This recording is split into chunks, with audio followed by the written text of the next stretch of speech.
Chapter 13. The Sunday Lord's Day not traceable to the Apostles. The Ante-Nicene Fathers are those Christian writers who flourished after the time of the Apostles and before the Council of Nice, A.D. 325. Those who govern their lives by the volume of inspiration do not recognize any authority in these fathers to change any precept of that book, nor any authority in them to add any new precepts to it.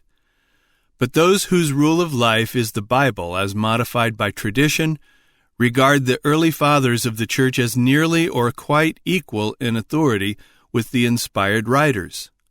They declare that the fathers conversed with the apostles, or if they did not do this, they conversed with some who had seen some of the apostles, or at least they lived within a few generations of the apostles and so learned by tradition, which involved only a few transitions from father to son, what was the true doctrine of the apostles. Thus, with perfect assurance, they supply the lack of inspired testimony in behalf of the so-called Christian Sabbath by plentiful quotations from the early fathers. What if there be no mention of the change of the Sabbath in the New Testament? And what if there be no commandment for resting from labor on the first day of the week? Or what if there be no method revealed in the Bible by which the first day of the week can be enforced by the fourth commandment? They supply these serious omissions in the Scriptures by testimonies which they say were written by men who lived during the first 300 years after the apostles. On such authority as this, the multitude dare to change the Sabbath of the fourth commandment. But next to the deception under which men fall when they are made to believe that the Bible may be corrected by the fathers, is the deception practiced upon them as to what the fathers actually teach. It is asserted that the fathers bear explicit testimony to the change of the Sabbath by Christ as a historical fact, and that they knew that this was so because they had conversed with the apostles, or with some who had conversed with them. It is also asserted that the fathers called the first day of the week the Christian Sabbath, and that they refrained from labor on that day as an act of obedience to the fourth commandment. Now, it is a most remarkable fact that every one of these assertions is false. The people who trust in the fathers as their authority for departing from God's commandment are miserably deceived as to what the fathers teach. Number 1, the fathers are so far from testifying that the apostles told them Christ changed the Sabbath that not even one of them ever alludes to the idea of such a change. Number 2, no one of them ever calls the first day the Christian Sabbath, nor indeed ever calls it a Sabbath of any kind. Number 3, they never represent it as a day on which ordinary labor was sinful, nor do they represent the observance of Sunday as an act of obedience to the fourth commandment. Number 4, the modern doctrine of the change of the Sabbath was therefore absolutely unknown in the first centuries of the Christian Church. But though no statement asserting the change of the Sabbath can be produced from the writings of the fathers of the first 300 years, it is claimed that their testimony furnishes decisive proof that the first day of the week is the Lord's Day of Revelation 1, verse 10. The biblical argument that the Lord's Day is the seventh day and no other, because that day alone is in the Holy Scriptures claimed by the Father and the Son as belonging in a peculiar sense to each, is given in chapter 11 and is absolutely decisive. But this is set aside without answer, and the claim of the first day to this honorable distinction is substantiated out of the Fathers as follows. The term Lord's Day, as a name for the first day of the week, can be traced back through the first 3 centuries, from the fathers who lived toward their close to the ones next preceding who mention the first day, and so backward by successive steps till we come to one who lived in John's time and was his disciple. And this disciple of John calls the first day of the week the Lord's Day. It follows, therefore, that John must have intended the first day of the week by the term Lord's Day, but did not define this meaning because it was familiarly known by that name in his time. Thus, by history, we prove the first day of the week to be the Lord's Day of Revelation 1 verse 10. And then by Revelation 1 verse 10, we prove the first day of the week to be the sacred day of this dispensation. For the spirit of inspiration by which John wrote would not have called the first day by this name if it were not only a human institution, and if the seventh day was still by divine appointment the Lord's holy day. This is a concise statement of the strongest argument for first-day sacredness which can be drawn from ecclesiastical history. It is the argument by which first-day writers prove Sunday to be the day called by John the Lord's Day. This argument rests upon the statement that Lord's Day as a name for Sunday can be traced back to the disciples of John, and that it is the name by which that day was familiarly known in John's time. But this entire statement is false. The truth is, no writer of the first century, and no one of the second prior to AD 194, who is known to speak of the first day of the week, ever calls it the Lord's Day. Yet the first day is 7 times mentioned by the sacred writers before John's vision upon Patmos on the Lord's Day, and is twice mentioned by John in his Gospel, which he wrote after his return from that island, and is mentioned some 16 times by ecclesiastical writers of the 2nd century prior to AD 194, and never in a single instance is it called the Lord's Day. We give all the instances of its mention in the Bible. Moses, in the beginning, by divine inspiration, gave to the day its name. And though the resurrection of Christ is said to have made it the Lord's Day, yet every sacred writer who mentions the day after that event still adheres to the plain name of the first day of the week.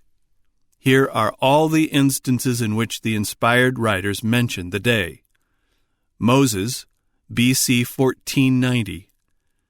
The evening and the morning were the first day. Genesis 1:5. Matthew, AD 41. In the end of the Sabbath, as it began to dawn toward the first day of the week. Matthew 28, verse 1. Paul, AD 57. Upon the first day of the week. 1 Corinthians 16:2. Luke, AD 60. Now upon the first day of the week. Luke 24, verse 1. Luke, AD 63. And upon the first day of the week. Acts 20, verse 7. Mark, AD 64. And very early in the morning, the first day of the week. Mark 16, verse 2. Now when Jesus was risen early the first day of the week. Verse 9. After the resurrection of Christ, and before John's vision, AD 96, the day is 6 times mentioned by inspired men, and every time as plain first day of the week. It certainly was not familiarly known as Lord's Day before the time of John's vision. To speak the exact truth, it was not called by that name at all, nor by any other name equivalent to that, nor is there any record of its being set apart by divine authority as such. But in the year 96, John says, I was in the Spirit on the Lord's Day, Revelation 1, verse 10. Now it is evident that this must be a day which the Lord had set apart for himself, and which he claimed as his. This was all true in the case of the seventh day, but was not in any respect true in that of the first day. He could not therefore call the first day by this name, for it was not such. But if the Spirit of God designed at this point to create a new institution, and to call a certain day the Lord's Day, which before had never been claimed by him as such, it was necessary that he should specify that new day. He did not define the term, which proves that he was not giving a sacred name to some new institution, but was speaking of a well-known, divinely appointed day. But after John's return from Patmos, he wrote his Gospel, and in that Gospel he twice had occasion to mention the first day of the week. Let us see whether he adheres to the manner of the other sacred writers, or whether, when we know he means the first day, he gives to it a sacred name. John, A.D. 97. The first day of the week cometh Mary Magdalene early. John 20, verse 1. Then the same day at evening, being the first day of the week. Verse 19. These texts complete the Bible record of the first day of the week. They furnish conclusive evidence that John did not receive new light in vision at Patmos, bidding him call the first day of the week the Lord's Day. And when taken with all the instances preceding, they constitute a complete demonstration that the first day was not familiarly known as the Lord's Day in John's time, nor indeed known at all by that name then.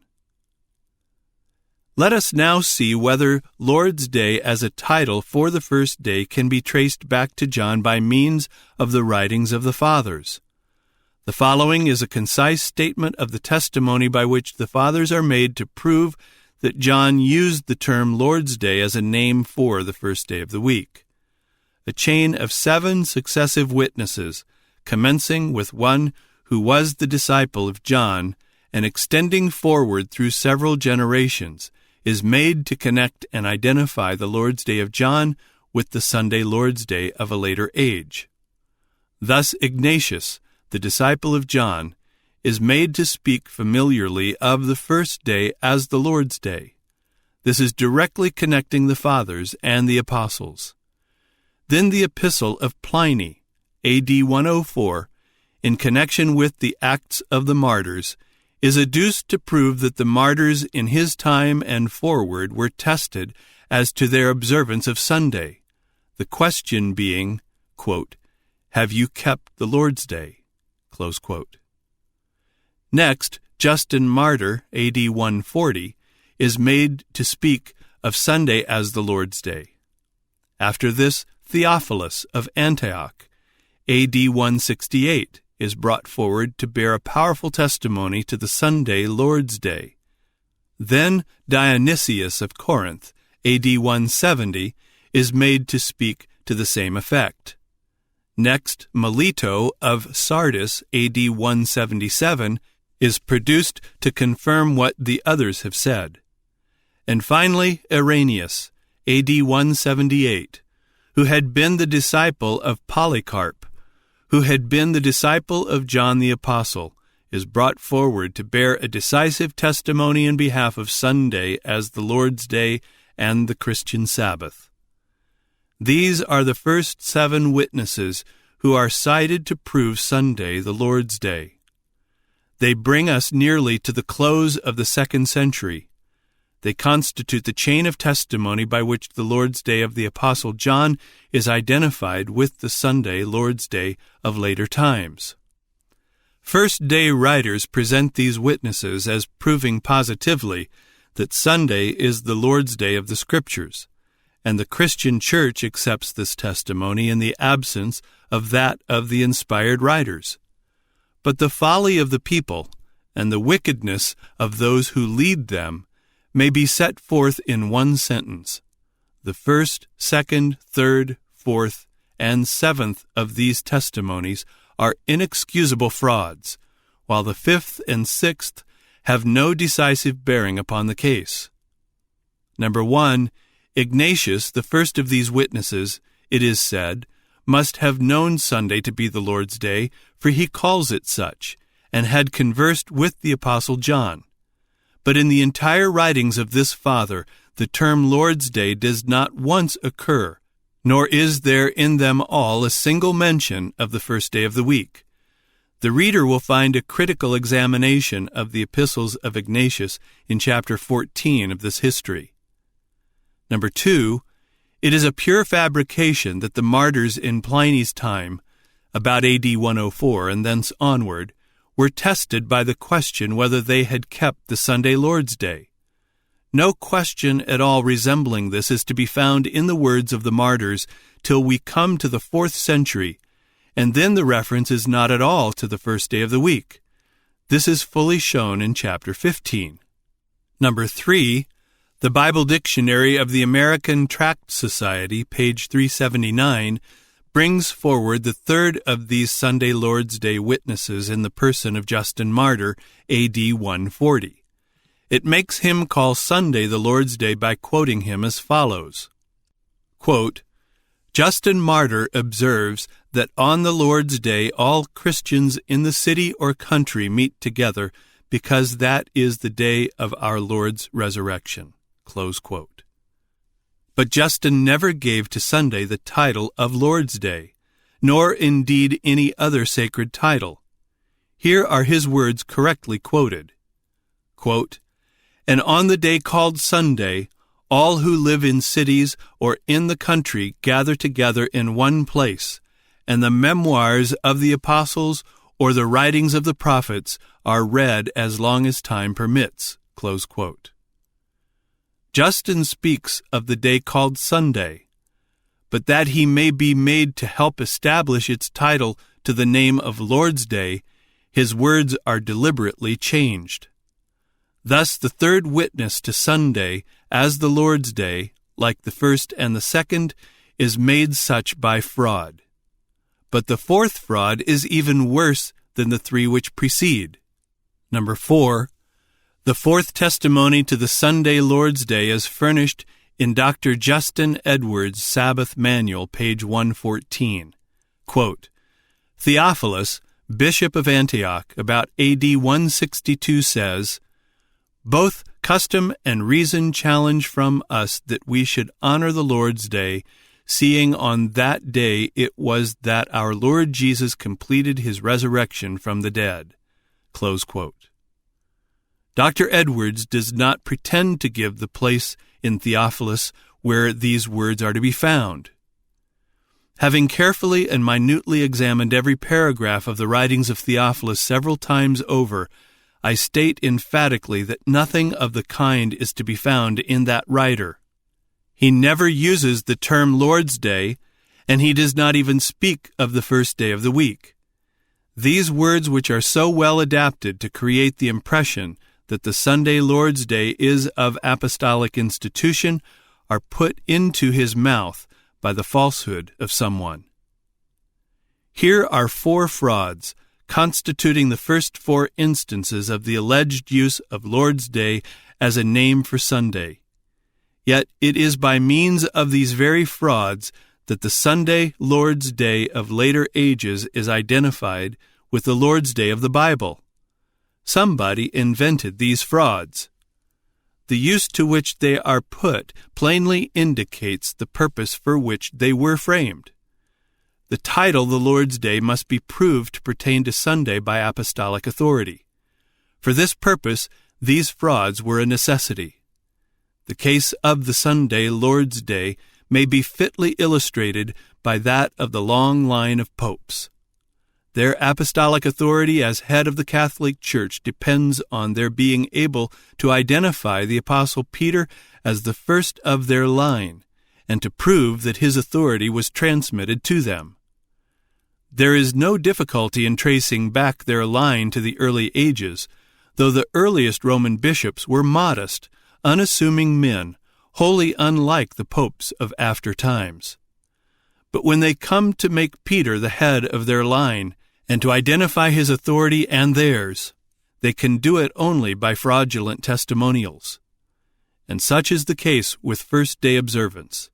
It may be traced back as a festival to the time of Justin Martyr, A.D. 140, but the day had then no sacred name, and at that time claimed no apostolic authority. But these must be secured at any cost, and so its title of Lord's Day is by a series of fraudulent testimonials traced to the Apostle John, as in like manner the authority of the popes is traced to the Apostle Peter. Number 5. The fifth witness of this series is Dionysius of Corinth, A.D. 170. Unlike the 4 which have been already examined, Dionysius actually uses the term Lord's Day, though he says nothing identifying it with the first day of the week. His words are these, quote, Today we have passed the Lord's holy day, in which we have read your epistle, in reading which we shall always have our minds stored with admonition, as we shall also from that written to us before by Clement."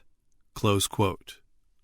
The epistle of Dionysius to Soter, Bishop of Rome, from which this sentence is taken, has perished. Eusebius, who wrote in the 4th century, has preserved to us this sentence, but we have no knowledge of its connection. First-day writers quote Dionysius as the 5th of their witnesses that Sunday is the Lord's Day. They say that Sunday was so familiarly known as Lord's Day in the time of Dionysius that he calls it by that name without even stopping to tell what day he meant. But it is not honest to present Dionysius as a witness to the Sunday Lord's Day, for he makes no application of the term. But it is said he certainly meant Sunday because that was the familiar day of the day in his time, even as is indicated by the fact that he did not define the term. And how is it known that Lord's Day was the familiar name of Sunday in the time of Dionysius? The 4 witnesses already examined furnish all the evidence in proof of this, for there is no writer this side of Dionysius who called Sunday the Lord's Day until almost the entire period of a generation has elapsed. So Dionysius constitutes the 5th witness of the series by virtue of the fact that the first 4 witnesses prove that in his time Lord's Day was the common name for first day of the week. But the first 4 testify to nothing of the kind until the words are by fraud put into their mouths. Dionysius is a witness for the Sunday Lord's Day because that 4 fraudulent testimonials from the generations preceding him fixed this as the meaning of his words. And the name Lord's Day must have been a very common one for the first day of the week because Dionysius does not define the term. And yet those who say this know that this one sentence of his epistle remains, while the connection, which doubtless fixed his meaning, has perished. But Dionysius does not merely use the term Lord's Day. He uses a stronger term than this. Quote, "the Lord's holy day." Close quote. Even for a long period after Dionysius, no writer gives to Sunday so sacred a title as the Lord's holy day. Yet this is the very title given to the Sabbath in the Holy Scriptures, and it is a well-ascertained fact that at this very time it was extensively observed, especially in Greece, the country of Dionysius, and that too as an act of obedience to the 4th commandment. Number 6. The 6th witness in this remarkable series is Melito of Sardis, AD 177. The first 4, who never use the term Lord's Day, are by direct fraud made to call Sunday by that name. The 5th, who speaks of the Lord's holy day, is claimed on the strength of these frauds to have meant by it Sunday, while the 6th is not certainly proved to have spoken of any day. Melito wrote several books now lost, the titles of which have been preserved to us by Eusebius. One of these, as given in the English version of Eusebius, is On the Lord's Day. Of course, first-day writers claim that this was a treatise concerning Sunday, though down to this point no writer calls Sunday by this name. But it is an important fact that the word day formed no part of the title of Melito's book. It was a discourse on something pertaining to the Lord, but the essential word, day, is wanting. It may have been a treatise on the life of Christ, for Ignatius thus uses these words in connection, Lord's life. Like the sentence from Dionysius, it would not even seem to help the claim of Sunday to the title of Lord's Day were it not for the series of frauds in which it stands. Number 7. The 7th witness summoned to prove that Lord's Day was the apostolic title of Sunday is Irenaeus. Dr. Justin Edwards professes to quote him as follows, quote, "Hence Irenaeus, Bishop of Lyons, a disciple of Polycarp, who had been the companion of the apostles, AD 167, it should be AD 178, says that the Lord's Day was the Christian Sabbath. His words are, "On the Lord's Day, every one of us Christians keeps the Sabbath, meditating on the law and rejoicing in the works of God." Close quote. This witness is brought forward in a manner to give the utmost weight and authority to his words. He was the disciple of that eminent Christian martyr, Polycarp, and Polycarp was the companion of the apostles. What Irenaeus says is therefore in the estimation of many as worthy of our confidence as though we could read it in the writings of the apostles. Does not Irenaeus call Sunday the Christian Sabbath and the Lord's Day? Did he not learn these things from Polycarp?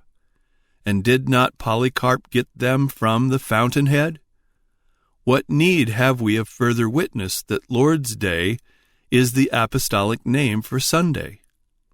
What if the 6 earlier witnesses have failed us? Here is one that says all that can be asked, and he had his doctrine from a man who had his from the apostles. Why then does not this establish the authority of Sunday as the Lord's Day?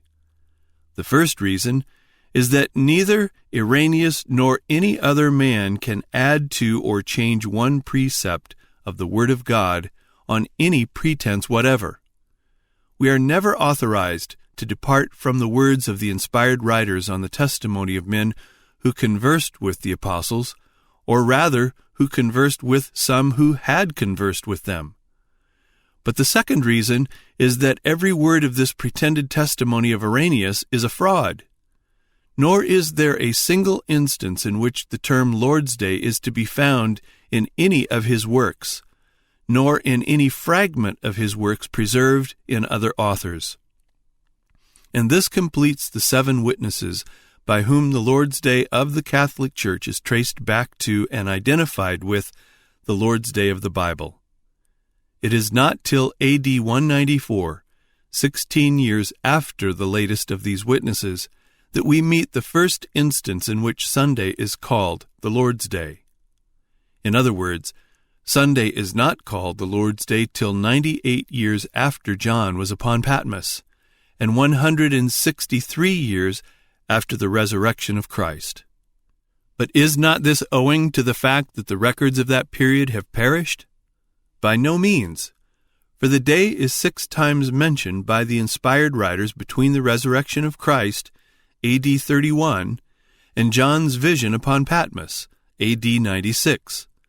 Namely, by Matthew, A.D. 41, by Paul, A.D. 57, by Luke, A.D. 60 and A.D. 63, and by Mark, A.D. 64, and always as first day of the week. John, after his return from Patmos, A.D. 97, twice mentions the day, still calling it first day of the week. After John's time, the day is next mentioned in the so-called Epistle of Barnabas, written probably as early as A.D. 140, and is there called the 8th day. Next it is mentioned by Justin Martyr in his Apology, A.D. 140, once as the day on which we all hold our common assembly, once as the first day on which God made the world, once as the same day on which Christ rose from the dead, once as the day after that of Saturn, and 3 times as Sunday, or the day of the sun. Next, the day is mentioned by Justin Martyr in his dialogue with Trypho, A.D. 155, in which he twice calls it the 8th day, once the first of all the days, once as the first of all the days of the weekly cycle, and twice as the first day after the Sabbath. Next, it is once mentioned by Irenaeus, A.D. 178, who calls it simply the first day of the week. And next it is mentioned once by Bardesanes, who calls it simply the first of the week. The variety of names by which the day is mentioned during this time is remarkable, but it is never called Lord's Day, nor ever called by any sacred name. Though Sunday is mentioned in so many different ways during the 2nd century, it is not till we come almost to the close of that century that we find the first instance in which it is called Lord's Day. Clement of Alexandria, A.D. 194, uses this title with reference to the 8th day. If he speaks of a natural day, he no doubt means Sunday. It is not certain, however, that he speaks of a natural day, for his explanation gives to the term an entirely different sense. Here are his words, quote, "And the Lord's Day Plato prophetically speaks of in the 10th book of the Republic in these words, And when 7 days have passed to each of them in the meadow, on the 8th they are to set out and arrive in 4 days. By the meadow is to be understood the fixed sphere, as being a mild and genial spot, and the locality of the pious, and by the 7 days each mention of the 7 planets, and the whole practical art which speeds to the end of rest. But after the wandering orbs, the journey leads to heaven, that is, to the 8th motion and day. And he says that souls are gone on the 4th day, pointing out the passage through the 4 elements. But the 7th day is recognized as sacred, not by the Hebrews only, but also by the Greeks, according to which the whole world of all animals and plants revolve." Close quote. Clement was originally a heathen philosopher, and these strange mysticisms which he here puts forth upon the words of Plato are only modifications of his former heathen notions. Though Clement says that Plato speaks of the Lord's Day, it is certain that he does not understand him to speak of literal days nor of a literal meadow. On the contrary, he interprets the meadow to represent the fixed sphere as being a mild and genial spot and the locality of the pious, which must refer to their future inheritance. The 7 days are not so many literal days, but they represent each motion of the 7 planets and the whole practical art which speeds to the end of rest. This seems to represent the present period of labor which is to end in the rest of the saints. For he adds, "But after the wandering orbs, represented by Plato's 7 days, the journey leads to heaven, that is, to the 8th motion and day." The 7 days, therefore, do here represent the period of the Christian's pilgrimage, and the 8th day of which Clement here speaks is not Sunday, but heaven itself. Here is the first instance of Lord's Day as a name for the 8th day, but this 8th day is a mystical one and means heaven. But Clement uses the term Lord's Day once more, and this time clearly as representing not a literal day, but the whole period of our regenerate life. For he speaks of it in treating of fasting, and he sets forth fasting as consisting in abstinence from sinful pleasures, not only in deeds, to use his distinction, as forbidden by the law, but in thoughts, as forbidden by the gospel. Such fasting pertains to the entire life of the Christian, and thus Clement sets forth what is involved in observing this duty in the gospel sense. Quote, "He, in fulfillment of the precept, according to the gospel, keeps the Lord's Day, when he abandons an evil disposition and assumes that of the Gnostic, glorifying the Lord's resurrection in himself." Close quote. From this statement we learn not merely his idea of fasting, but also that of celebrating the Lord's Day and glorifying the resurrection of Christ. This, according to Clement, does not consist in paying special honors to Sunday, but in abandoning an evil disposition, and in assuming that of the Gnostic, a Christian sect in which he belonged. Now it is plain that this kind of Lord's Day observance pertains to no one day of the week, but embraces the entire life of the Christian. Clement's Lord's Day was not a literal, but a mystical day, embracing, according to this, his second use of the term, the entire regenerate life of the Christian, and according to his first use of the term, embracing also the future life in heaven. And this view is confirmed by Clement's statement of the contrast between the Gnostic sect to which he belonged and other Christians. He says of their worship that it was not on special days as some others, but doing this continually in our whole life.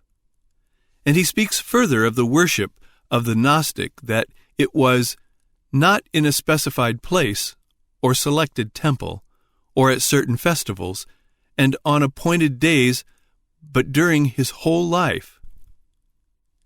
It is certainly a very remarkable fact that the first writer who speaks of the Lord's Day as the eighth day uses the term not with reference to a literal, but a mystical day. It is not Sunday, but the Christian's life or heaven itself. This doctrine of a perpetual Lord's Day we shall find alluded to in Tertullian and expressly stated in Origen, who are the next two writers that use the term Lord's Day. But Clement's mystical or perpetual Lord's Day shows that he had no idea that John by Lord's Day meant Sunday, for in that case he must have recognized that as the true Lord's Day and the Gnostic's special day of worship. Tertullian, A.D. 200, is the next writer who uses the term Lord's Day. He defines his meaning and fixes the name upon the day of Christ's resurrection. Kiddo says this is, quote, the earliest authentic instance, close quote, in which the name is thus applied, and we have proved this true by actual examination of every writer, unless the reader can discover some reference to Sunday in Clement's mystical eighth day. Tertullian's words are these, quote, we, however, just as we have received, only on the Lord's day of the resurrection ought to guard not only against kneeling, but every posture and office of solicitude, deferring even our business, lest we give any place to the devil. Similarly, too, in the period of Pentecost, which period we distinguished by the same solemnity of exaltation. Close quote. Twice more does Tertullian use the term Lord's Day, and once more does he define it, this time calling it the eighth day. And in each of these two cases does he place the day which he calls Lord's Day in the same rank with the Catholic festival of Pentecost, even as he does in the instance already quoted. As the second instance of Tertullian's use of Lord's Day, we quote a portion of the rebuke which he addressed to his brethren for mingling with the heathen in their festivals. He says, quote, "Oh, better fidelity of the nations to their own sects, which claims no solemnity of the Christians for itself. Not the Lord's Day, not Pentecost, even if they had known them, would they have shared with us, for they would fear lest they should seem to be Christians. We are not apprehensive lest we seem to be heathens. If any indulgence is to be granted to the flesh, you have it. I will not say your own days, but more too, for to the heathens each festive day occurs but once annually. You have a festive day every eighth day." Close quote. The festival which Tertullian here represents as coming every eighth day was no doubt the one which he has just called the Lord's Day. Though he elsewhere speaks of the Sunday festival as observed at least by some portion of the heathen, he here speaks of the Lord's Day as unknown to those heathen of whom he now writes. This strongly indicates that the Sunday festival had but recently begun to be called by the name of Lord's Day. But he once more speaks of the Lord's Day, quote, "As often as the anniversary comes round, we make offerings for the dead as birthday honors. We count fasting or kneeling in worship on the Lord's Day to be unlawful. We rejoice in the same privilege also from Easter to Whit Sunday, the Pentecost. We feel pained should any wine or bread, even though our own, be cast upon the ground. At every forward step and movement, at every going in and out, when we put on our clothes and shoes, when we bathe, when we sit at table, when we light the lamps, on couch, on seat, in all the ordinary actions of daily life, we trace upon the forehead the sign of the cross. If, for these and other such rules, you insist upon having positive Scripture injunction, you will find none.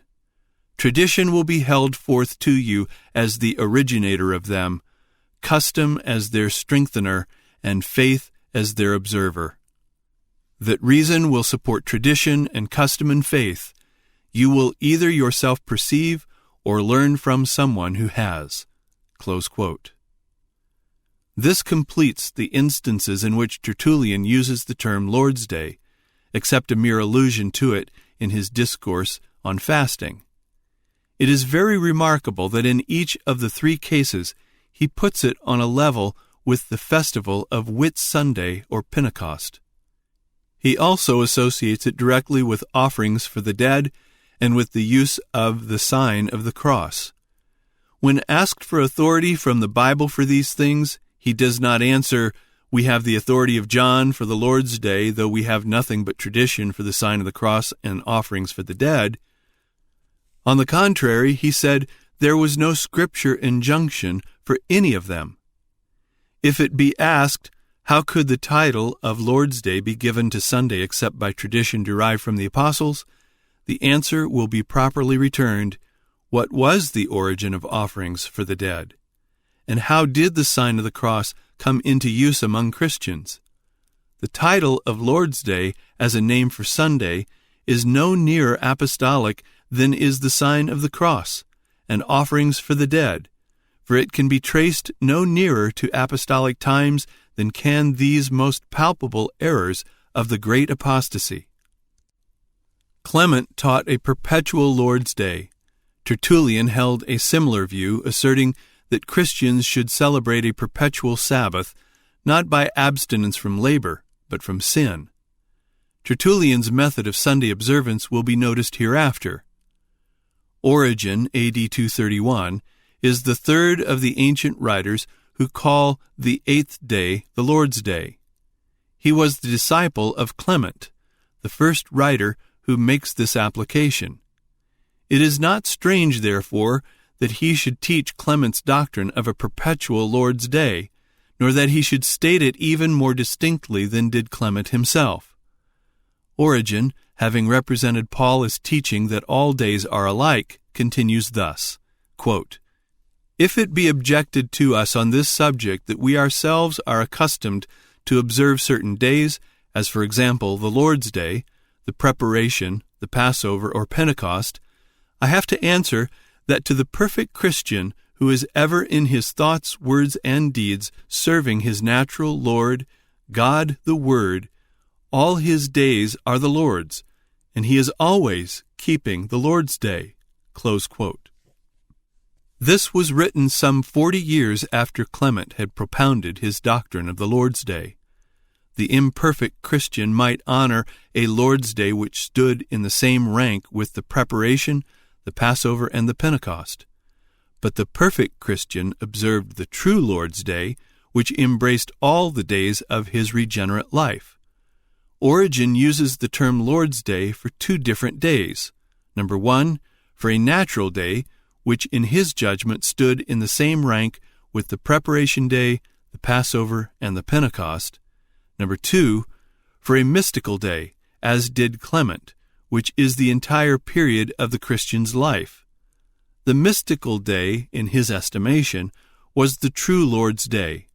It therefore follows that he did not believe Sunday to be the Lord's Day by apostolic appointment. But after Origen's time, Lord's Day becomes a common name for the so-called eighth day. Yet these three men, Clement, Tertullian, and Origen, who first make this application, not only do not claim that this name was given to the day by the apostles, but do plainly indicate that they had no such idea.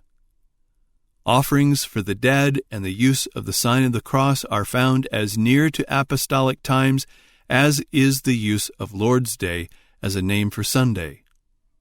The three have a common origin, as shown by Tertullian's own words.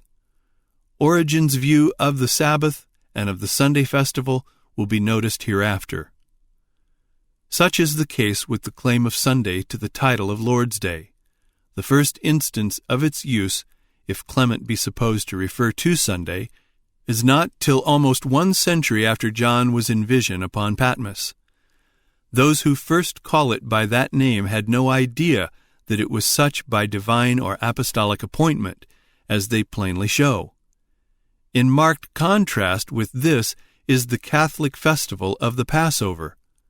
Though never commanded in the New Testament, it can be traced back to men who say that they had it from the apostles. Thus the churches of Asia Minor had the festival from Polycarp, who, as Eusebius states the claim of Polycarp, had, quote, observed it with John the disciple of our Lord, and the rest of the apostles with whom he associated, close quote. Socrates says of them that they maintain that this observance, quote, was delivered to them by the apostle John, close quote. Anatolius says of these Asiatic Christians that they received, quote, the rule from an unimpeachable authority, to wit, the evangelist John, close quote. Nor was this all. The Western churches also, with the Church of Rome at their head, were strenuous observers of the Passover festival. They also traced the festival to the apostles.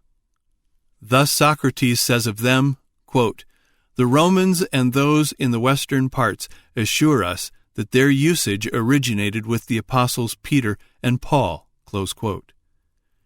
But he says these parties cannot prove this by written testimony. Sozomen says of the Romans, with respect to the Passover festival, that they, quote, have never deviated from their original usage in this particular, the custom having been handed down to them by the holy apostles Peter and Paul, close quote.